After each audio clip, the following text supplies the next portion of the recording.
This is the Wheel of Time Spoilers podcast.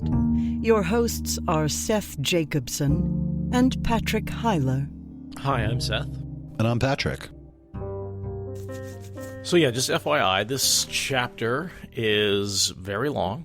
It's a journey, one might say. And so we're going to split it into two. I did a quick page count. I think it's like 32 pages in my paperback. Decrepit paperback that's now in like 5 pieces over here. Luckily, we're coming to the end of this book. And we've talked an hour and a half on like a 9-page chapter, so... I tried to keep my notes sparse, but there's a lot in this chapter, too. Like, it's dense. I think we should end when they talk about Teleron-Riyadh. Because what they do is they go forward through time for 5 days during the daytime. And then about halfway through the chapter, they say, on the first night, and they go back in time and start talking about Teleron-Riyadh during those 5 nights. Some of this chapter 49, to be more specific, to Boannda, and our symbol is the waves. I always think of them as the MC Escher waves, even though I guess they're... because they've got that tessellation pattern. I think you've said that before, but yeah, I know exactly what you mean. And that's just because they're on a ship, right? Nothing fancy about that one. There was little trouble getting the huddled crowd of men, women, and children aboard. Not once Nynaeve made it clear to Captain Nerys that he was going to find room for everyone, and whatever he thought he was going to charge, she knew exactly how much she would give for their fares to Boannda. Of course, it might have helped a little that she'd taken precaution of quietly telling Uno to have the Shienarans do something with their swords. 15 hard-faced, rough-dressed men, all with shaved heads and top-knots, not to mention bloodstains, oiling and sharpening blades, laughing as one recounted how another had almost been spitted like a lamb.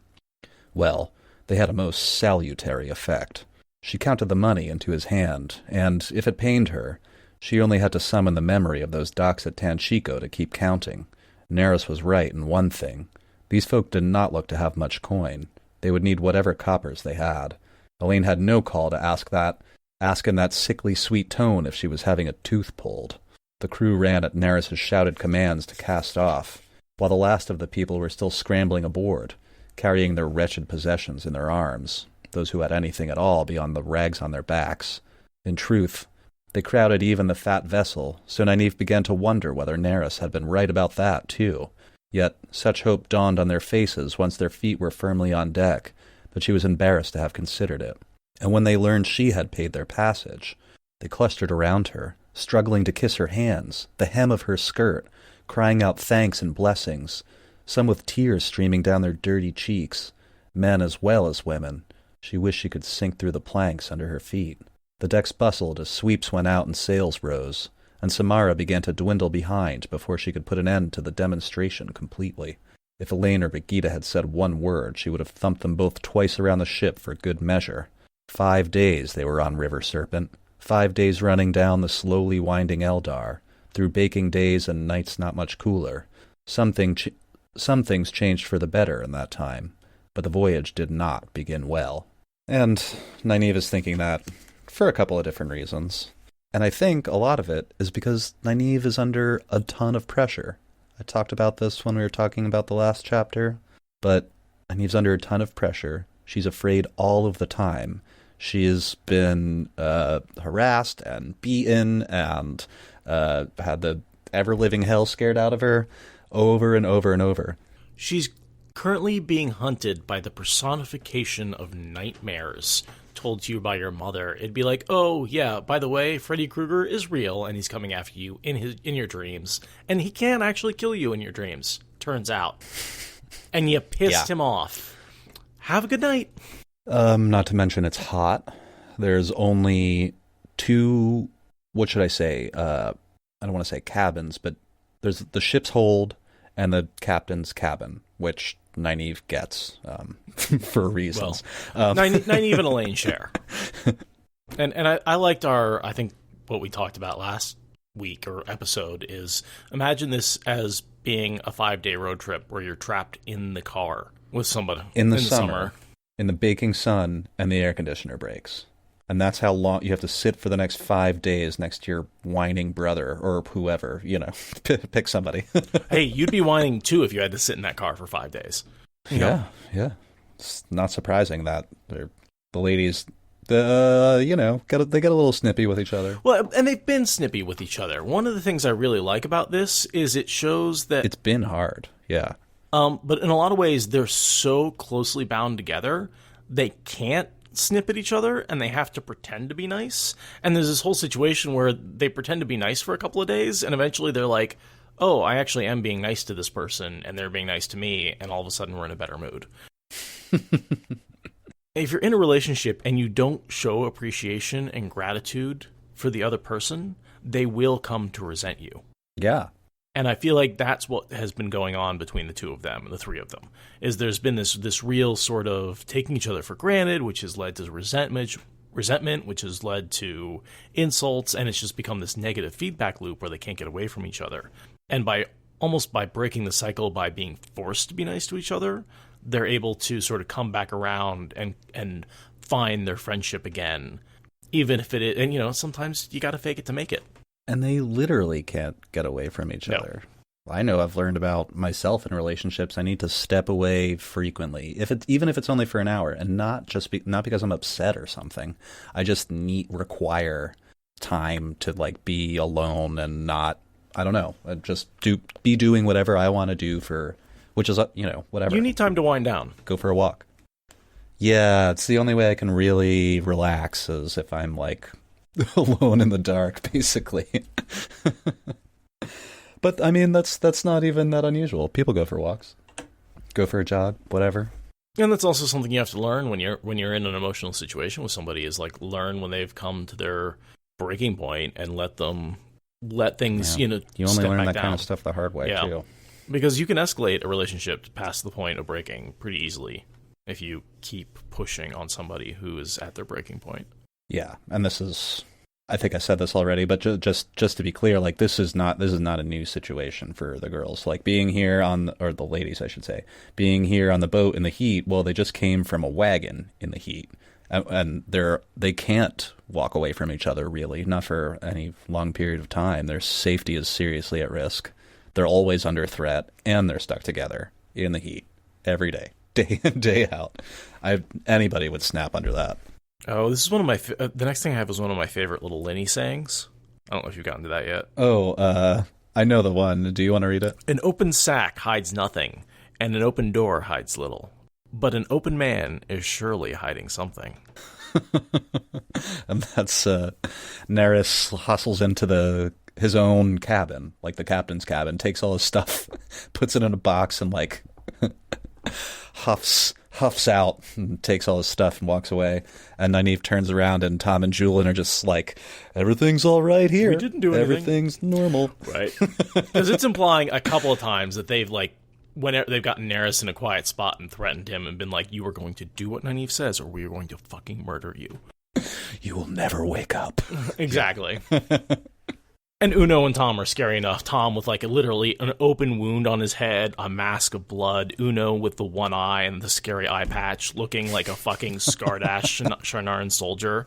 Yeah, no, you do whatever the fuck they want. Yeah, this is probably a good moment to mention that it took me... I read all the way through this chapter, and I sat and reflected on it a little bit, and I was like, oh, Nynaeve... Okay, well, Nynaeve believes she's in charge. That's not necessarily true. That's not really true. The men are doing things to assist her that she's, doesn't really want them doing anything, but she needs the help, and the whole team is working. But what happened here is this ship got commandeered by by soldiers in Aes Sedai, and Neris knows well enough. He may not know that the women can channel. Well, two of them can, but there's enough threat there that he never really puts up much of a fight, because he might very well believe that if he does put up a fight, he'll just be thrown overboard off his own damn ship, or worse. Or worse, yeah. Spitted first, and then thrown overboard. And I believe somebody is thrown overboard, by the way, but we'll get to that. Neris is a smuggler. Elaine notices astutely. She says, he came to Samara in the night, and he wanted to leave in the night. I heard him tell one of his men that he meant to sail on through the night whatever the wenches wanted.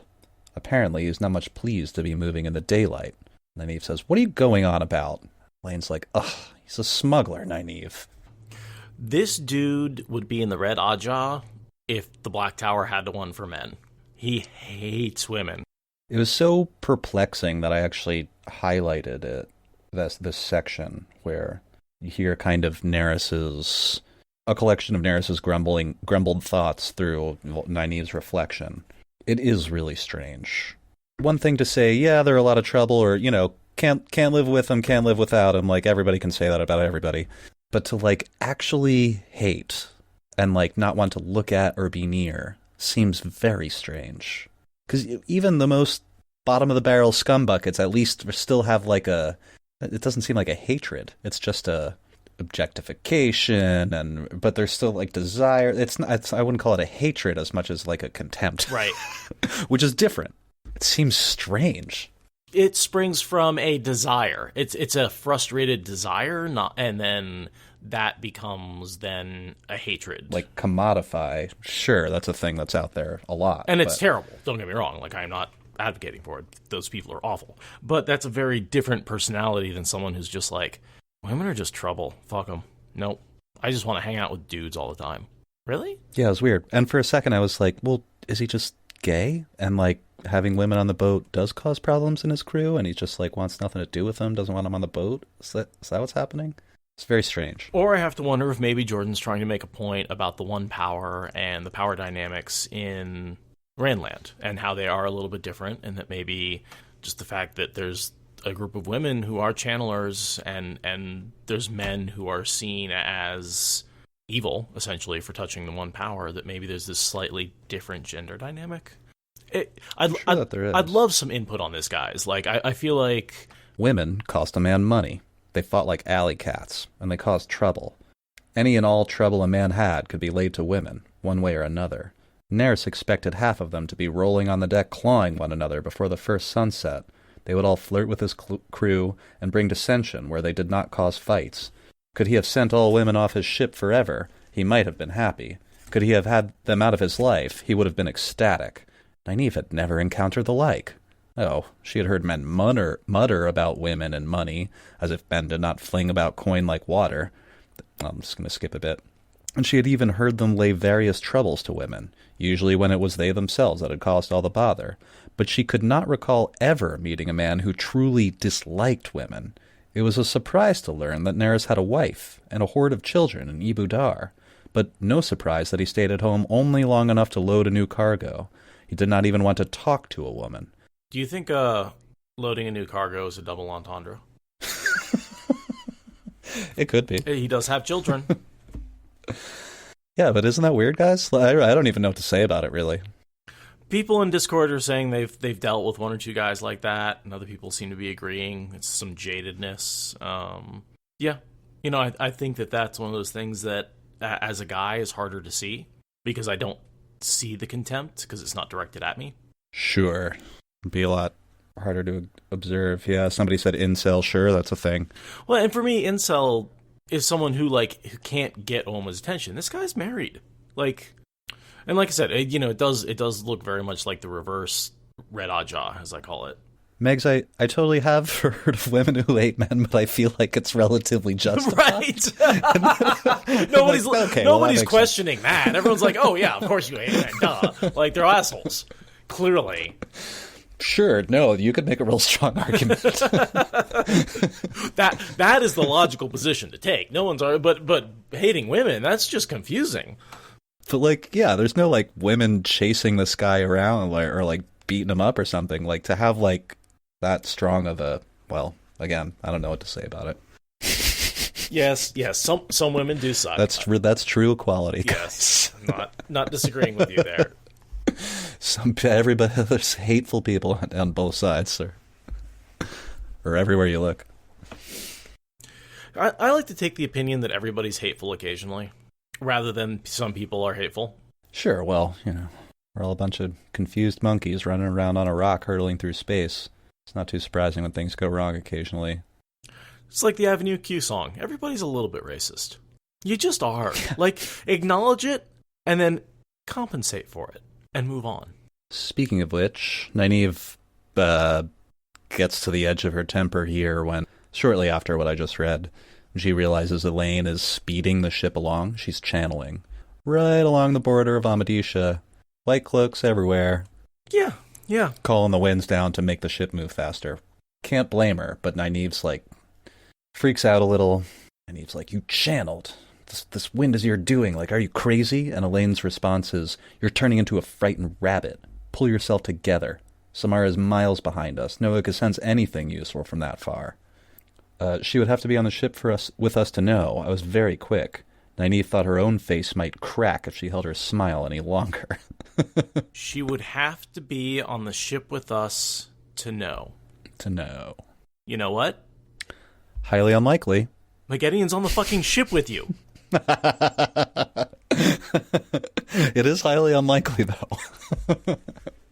She watched you do it. She was standing right there. It's Maragon, one of the women in the crowd, who just watched you do that. Elaine, for fuck's sake. Oh, God. Wait, does Mogedion know what Elaine looks like? Yeah. Oh, of course. Yeah. And so, I mean, Mogedion's there, or Maragon, as she's going by right now with a different face, is there because she tracked him there. So I mean, the channeling isn't what gave them. No, clearly. But it's just the arrogance and the sarcasm and the like, she would have to be on the boat with us, and being like, she is on the boat with you. But I kind of wanted to point out Elaine calling Nynaeve a frightened rabbit, and Nynaeve accusing Elaine of being impulsive, and accusing her of thinking she still lives in her mother's palace and she'll be protected no matter what happens. They're both right, I think. Oh, totally. Nynaeve is acting like a frightened rabbit. She has good reason to. And Elaine is a little impulsive and a little acts without regard. She's quite impulsive and acts without regard for her safety. They're both right. And they're calling... They just won't listen to each other. No, they're calling out each other's flaws, and it's like, two friends calling out each other's flaws, being unable to identify their own. Yeah, okay. It's everyone in the world. Everyone. Which is what... We're all hypocritical. Makes this... Yeah. Yeah. There's... Aradia. I have no idea what you're talking about. Yeah, because it's so easy to see other people's flaws and just be like, just do it, man. Just fix your problem. Why is it so hard for you? Jeez. I'm going to go drink myself to death over here. In that argument, Nynaeve goes, you're back in your mother's palace, and Brigida goes, wait a minute, you're actually the daughter heir? You weren't making that up? And then they go have a conversation. And I think that's a big bonding moment, because I think a big bone between them was Brigida thought Elaine was lying to her, and Elaine was pissed that Brigida didn't believe her. And so they were like butting heads over this essentially disagreement. And I mean, that sends back to, remember when Elaine screamed, and then Nynaeve heard it, and this has been like a 4-chapter disagreement. Like, that's huge. And then it finally gets resolved, and that, I think, is part of what helps them. That and the smile on their faces is what helps them resolve some of the tension, and really come back around to being friends and allies again. I think when they walk off together and talk for a while and come back, I noticed after that also Brigida starts going by Brigida. I feel like this is okay, we got to be straight up with each other from now on, Yeah, that's a really good... I hadn't thought about that, but that, like, hey, no more lies. Let's tell each other all of our secrets. We're bonded. Like, we're in this. Yeah. Like, I'm not lying to you. You're not lying to me. Got to act like allies. If we don't, we're going to die together. So, and that's also when they dye their hair back to its normal color. All glaze over it a bit. Nynaeve goes around and like rubbing ointments and giving people concoctions to drink and tending wounds and healing them like a little, except for Uno. And I thought this was cute because he has a big old cut across his face, which I imagine is real nasty and probably getting infected.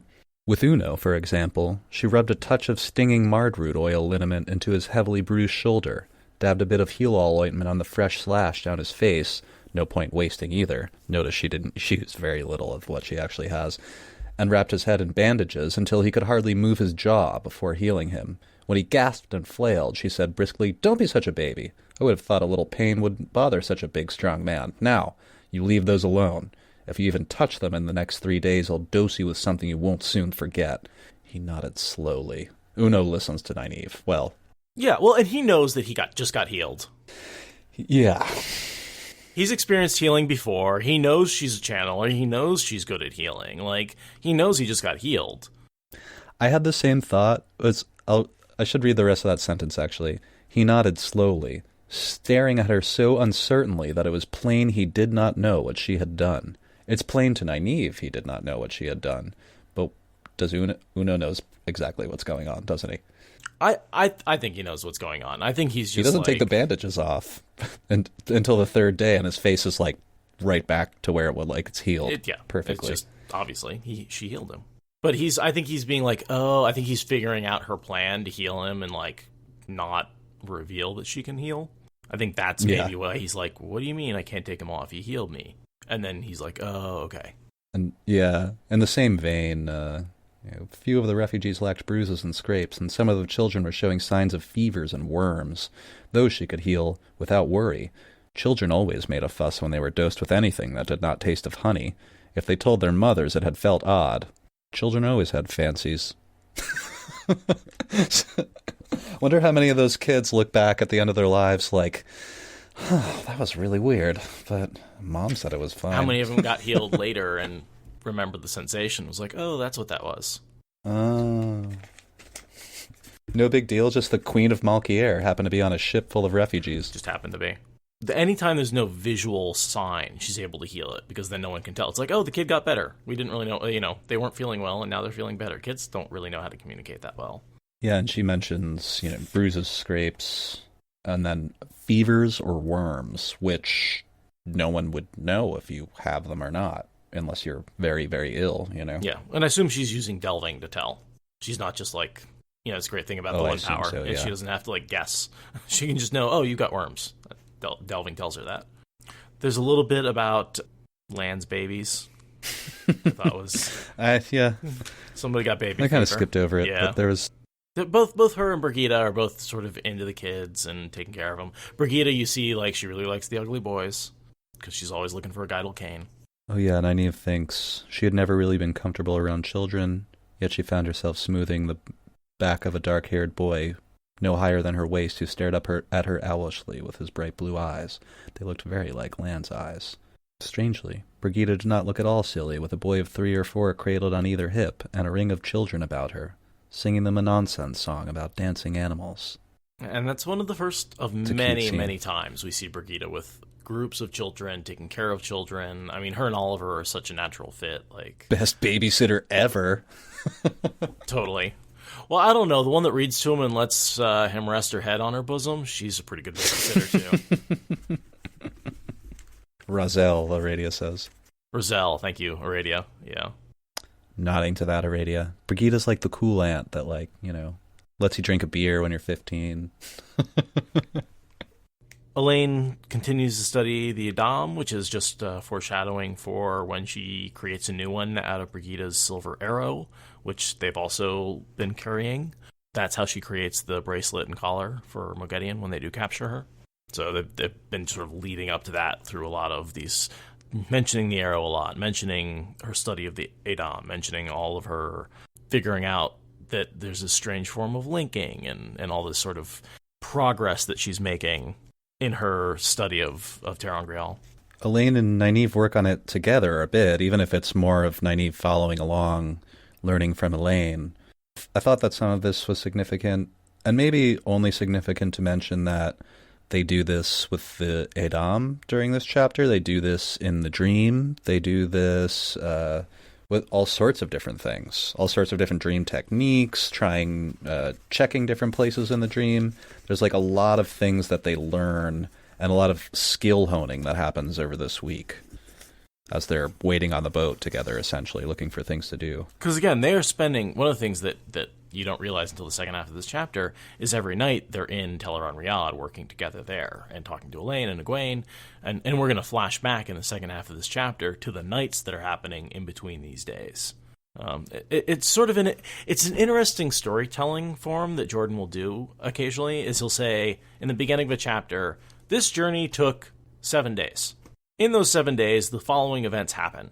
And you're never really sure what order they happen in, or, he might say, on this day that happened, but He jumps around a lot in those chapters, and it's one of those storytelling themes that I hadn't picked up on until we started doing the podcast, and I've seen it in a few different chapters now, where he sort of just says, here's a chunk of time, stuff happened.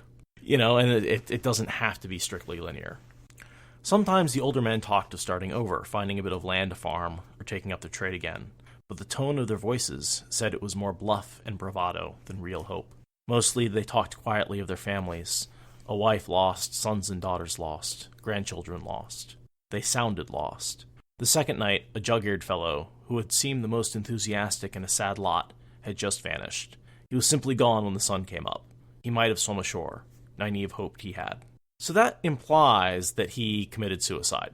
Yes, when I first read that, I was like, "Oh, he hung himself," or jumped off the side. Like these of a people boat. just lost their whole lives. Yeah. Or in some cases, everyone they know is dead. That's And he jumped off the side of the boat and drowned, and they assume that his body is gone.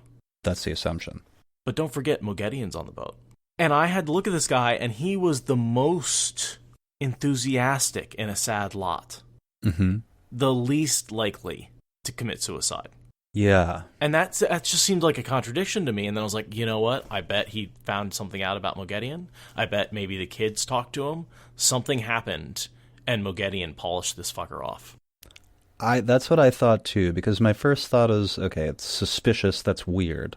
Because also, save for jumping overboard and drowning accidentally, I feel like it would be pretty hard to kill yourself without anyone noticing. You know what I mean? No one saw him jump. If he hung himself, everybody would talk about that. Right. You would know. Or if any other form of suicide. And there's plenty of people on the ship who would see somebody jump. There's sailors on the boat. This is crowded. There's not a guy. And they're moving day and night. They're moving day and night. The ship is staffed. Absolutely. Even at night. There's guys up top doing stuff. So I find it very unlikely that someone could have jumped overboard without being noticed. I thought probably he wandered into the wrong place at the wrong time and what? No. Did whatever. I mean, to quote Asmodean, Yeah, right? Basically he walked in and got bale fired. However, I do want to agree with the point that people are talking about in the Discord, is that sometimes the happiest people are the people who look the happiest are the most depressed. And this Jordan could be showcasing the realities of depression that have led to suicide. I like my theory more. I hear you. And I really like, because once I realize Moghedion's on the ship, I'm looking for signs of her. the whole thing, I think, also looks less suspicious to everyone because this is such a destitute, desperate lot of folks that, you know, I kind of want to bring up when the boat stops in Boannda, or am I getting the name of the town right? I think I'm getting it right. And a bunch of refugees unload. They walk out onto the dock, and Nynaeve, we see from, I think, Nynaeve's perspective, that they just start crying again because they're, you know, for a few days they were saved, and now what? They're just penniless in another place that's probably not that much better off. Shit, I mean, I'd weep too. Like, what do you do? Maybe, but these people got out. They have a chance. You know, they have hope. Like, they were trying. And it's not like they haven't been getting money. Money's been passed out to them left and right by these women. It's true. I mean, they made it out alive. Right. But, you know, I can't imagine being, like, dropped and barefoot and nothing but, like, shorts and a T-shirt in a someplace where I had nothing established. No wallet, no phone, nothing. Where are you going to sleep tonight? What are you going to eat? As far as we can tell, Moghedion didn't actually do anything to the two children. She found them traumatized. Oh, yeah? I just assumed she, like, compelled them not to say anything or something like that, which is why they never speak a word. There's a statement later when she's been captured, and I'd have to go find the exact quote, where they interrogate her, and she's like, no, I didn't, I just found them. And I do think the kids are terrified of her. I don't, that's just because she's grabbed them off the street and she's not their mother. That's not unbelievable either, considering what these people have been through. So I don't think she's, I agree, I don't think she's puppet mastering the children. I do think, though, that perhaps the jug-eared guy saw something he shouldn't have and had to disappear. Something could have happened, but I think it's maybe a little purposely vague. I just get really suspicious when Jordan makes people vanish. Sky and Aradia are saying that we may be looking into it too. We may be trying to find something where it isn't. Am I? Me? No. Never. And RJ does do that. I feel like I always imagine him reveling in it, like, think about this for the next decade. For all we know, he doesn't even know what. I swear to God, Robert Jordan read The Lady and the Tiger and said, I'm going to do this times 1,000. And that makes a lot of stories like this good. It leaves you room to debate. It leaves you these little Easter eggs that, may even just be misdirection, but it gives us something to talk about, that's for sure. I mean, for me, honestly, it's blowing my mind that Moghedien is on the boat. That's something that I don't think I realized until we started doing this podcast, until we hit this part of the books. I'd never made the connection that one of the refugees had the same name as Moghedien's cover name. Like, I just never made that connection and so now I'm just like totally freaking out about like this chapter and being like, oh my God, Moghedien's on the boat. Moghedien's on the boat. What does that mean? I've said this before, and I think it's been a while, but one of the reasons I wanted to do this podcast is I don't know everything about these books, and it is a learning experience as we go through some things that's why a lot of times I'll state stuff that I find very obvious or you find very obvious. I'll be like, so this person did X, Y, and Z, because a certain percentage of people on the podcast are going, oh, I never made that obvious connection, because I still find stuff like this. Sure. So this is one of those times where I got my mind blown that Moghedien was on the ship. I just wanted to bring up something really quick. I guess we could talk about it at any point in this chapter, but what do you think Moghedien's plan is here? Because, why doesn't she just blow him off the face of the planet right now? She's trying to find a rebel base. She wants to find Saladar and infiltrate it? She's just hiding in the shadows. She's a sleeper agent. She's playing along. She sees influence. She's traveling with it. It's going to bring her in. She's got a story. And she's looking for a center of power. She knows that one of the reasons... The Dark One, of course, wants to infiltrate someone into the Rebel Tower, right? And he sends Halima later, but maybe right now, I'm guessing her order is infiltrate the Rebel Tower. Plus, she's fucking pissed at Nynaeve and wants her revenge. Wants to torment her from the shadows. And where better to do that than sleeping 2 bunks over? Fair enough. All right, and here's another, super, super pushing it. Do you think maybe Moghedien is compelling them to think they're sleeping in the bunk when really she's the one sleeping in the... Or maybe it's, way bigger and Moghedien has, the big bunk and, is making them, sleep in the little corner, and he's in compulsion to make them, sleep off in the little corner, and that's why they think the cabin's so small? I think that's a bit of a stretch, but it's not impossible. Oops. Because there's that one thing where, remember when she has to go get punished as a servant, she compels the guy who's going to beat her to think he beats her, and she's like, no, I was off, eating crackers and, having a good old time. She uses compulsion for her own pleasure. That was a chef, yeah. But she uses compulsion on these two, the first time she meets them, no problem, even though they are trained channelers. So it's not... That is true. It's not out of the question, but... I don't know if it's just because maybe I think a little less subtly, but if I was hunting someone, I'd just, there it is, you found him. Found your quarry. Just doing a lot of unexpected things. No, I mean, I agree. That's a huge stretch. I think she's in hiding. She's not channeling. She's just... But certainly she has inverted weaves on her to change her appearance, to make it so they can't sense her channeling. She's clearly actively hiding. But back to what you were saying before, after you read the bit about the guy that disappeared, and that's Nynaeve's kind of thinking about the refugees. I'll read this little bit. Still, it was the women who caught her heart. They had no more prospects than the men, no more certainties, but most had more burdens. None had a husband with her, or even knew if she had a husband alive, yet the responsibilities that weighed them down also kept them moving. No woman with grit could give up when she had children. We'll just leave it at that. And I should say, at the very end, she says, 3 especially tugged at her. And there is Nicola, Marigan, and Arena. And there's a paragraph or two about each of them, their stories, and so on. I had initially thought about reading it, but again, it seems like a lot of sad refugee stories.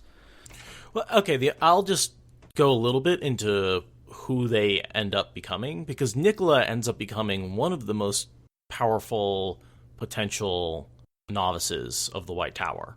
But she also is huge trouble for Egwene. She sort of holds the fact that Nynaeve and Elaine were pretending to be Aes Sedai over them, and tries to blackmail them, and she goes into this, she just always is trying to charge ahead. She ends up rebelling when the rebel tower doesn't teach her fast enough. She runs back to the original tower and betrays Egwene. That's how she gets captured in the first place. Nicola just always wants to go further and further and further and further, and eventually, she blackmarries Myrelle because Myrelle gets the land's bond. Like, she's just cutthroat and will do anything and will push any boundary, and she ends up going into Tel'aran'rhiod during the last battle when she's told not to, and just gets fucking obliterated by one of the Black Ajah. So she pushes too far and pays for it. Ariana, now this isn't necessarily in the books, but the companion states that Ariana was bonded to Nicola as her warder. Ariana wanted to be like Brigida. Nicola basically bonded her behind everybody's back in emulation of Brigida and Elaine.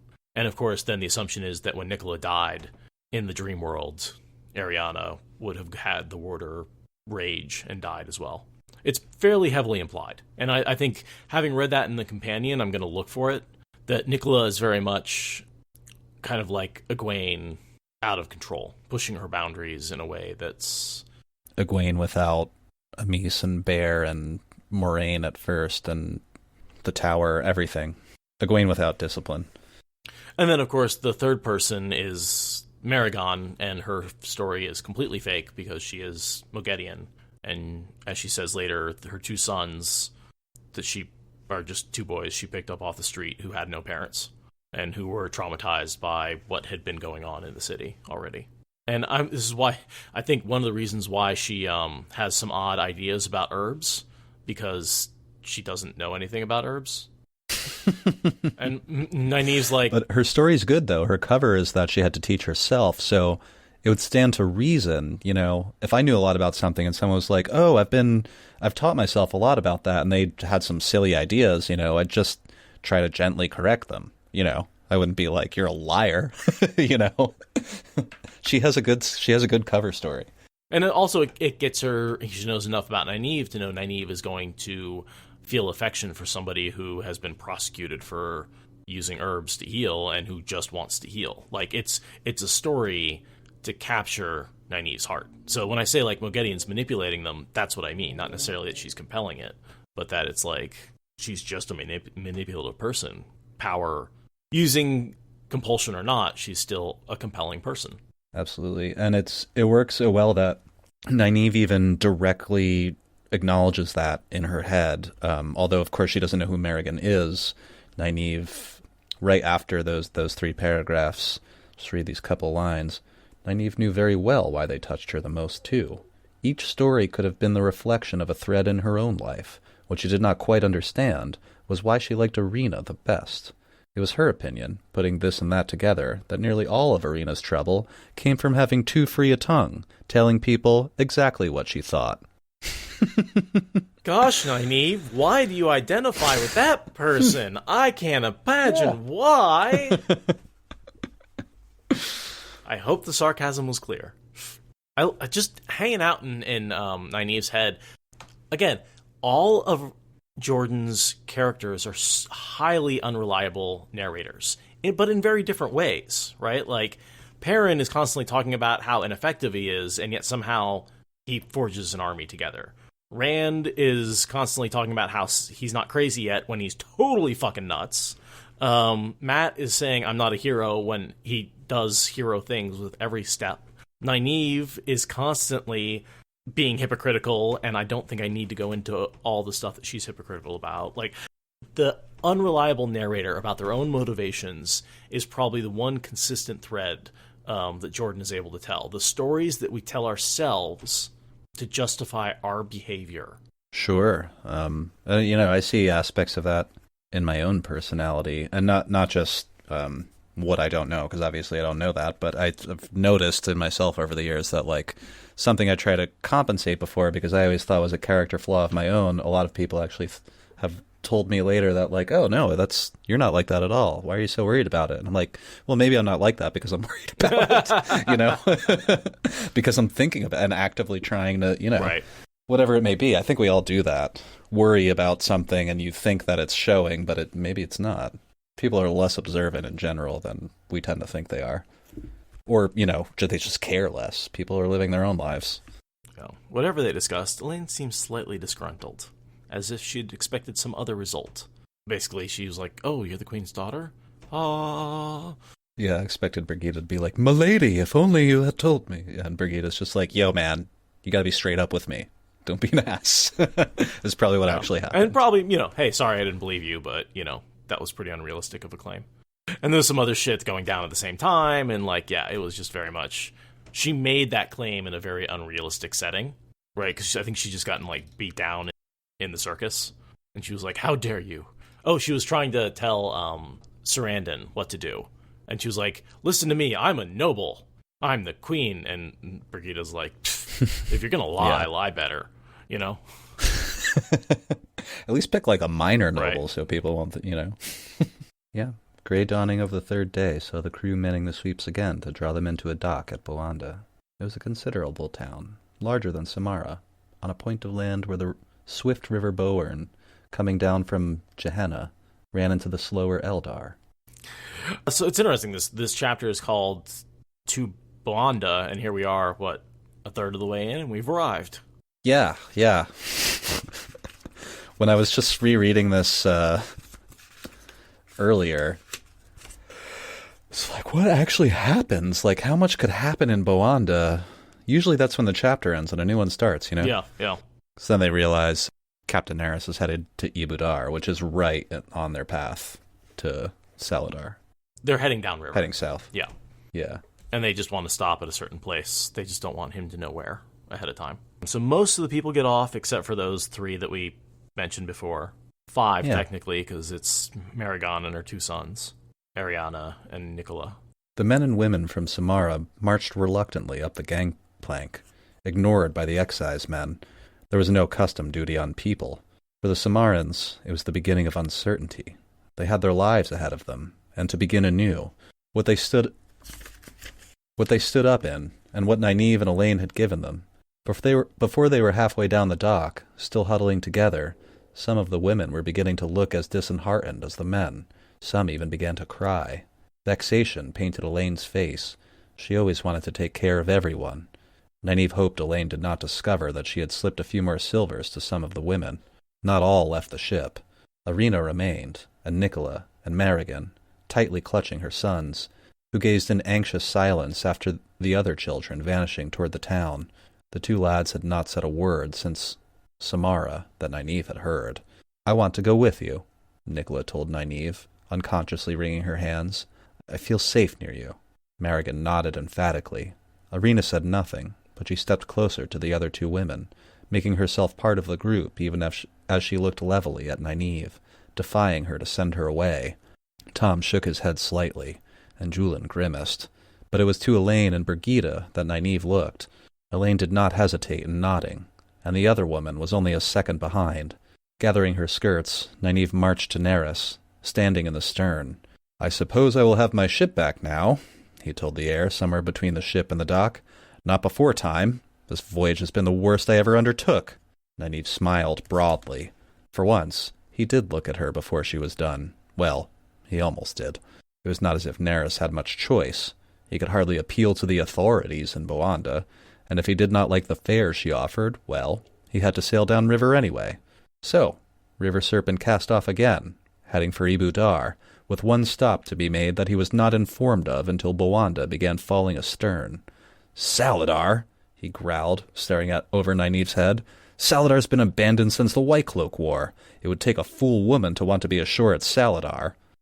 Or a full tower of women. A whole skyscraper full of them.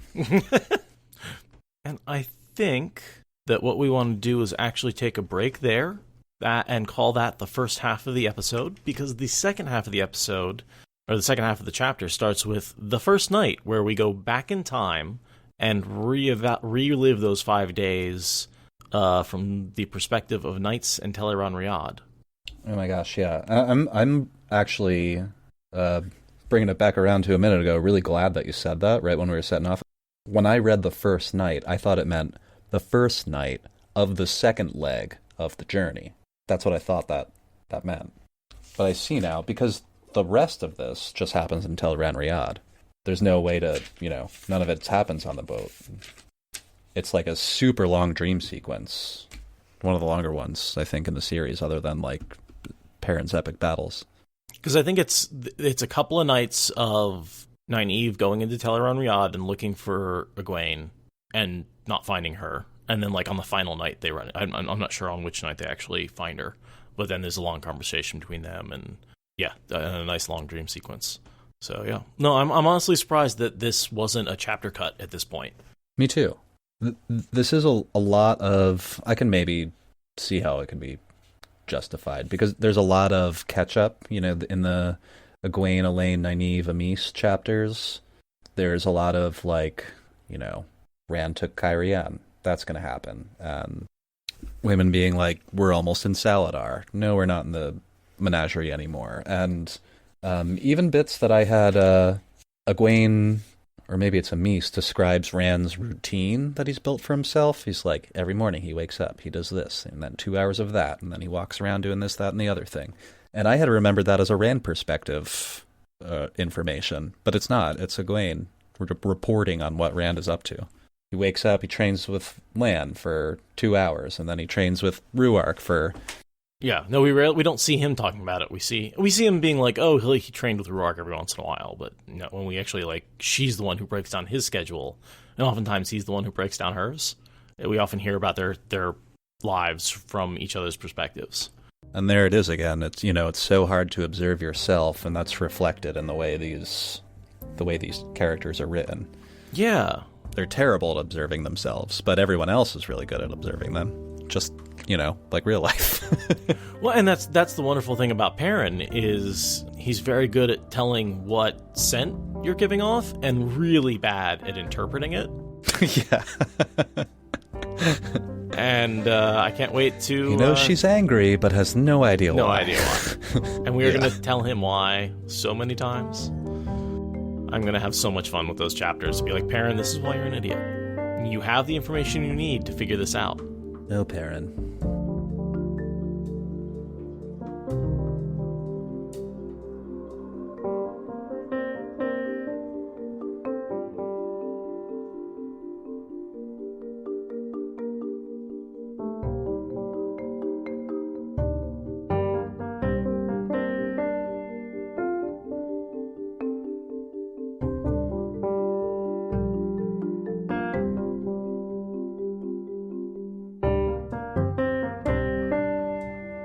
Be the United States of Amazon by the time this decade's over. Yeah, I think you're wrong, because there's gonna be the Amazon Disney war. Oh, that's terrible. It's terrible days, Sonny, let me tell you. I served in the warehouses. I served in the animation studios. Turn brother against brother. Cartoon character against beloved cartoon character. I see it as the digital realm versus the physical realm. Amazon dominates the physical realm. You'll have the machines versus the Matrix. Disney will control everything that entertains your mind. Amazon controls everything about your body. Maybe they'll just merge her and we'll be the United Disney of Amazon.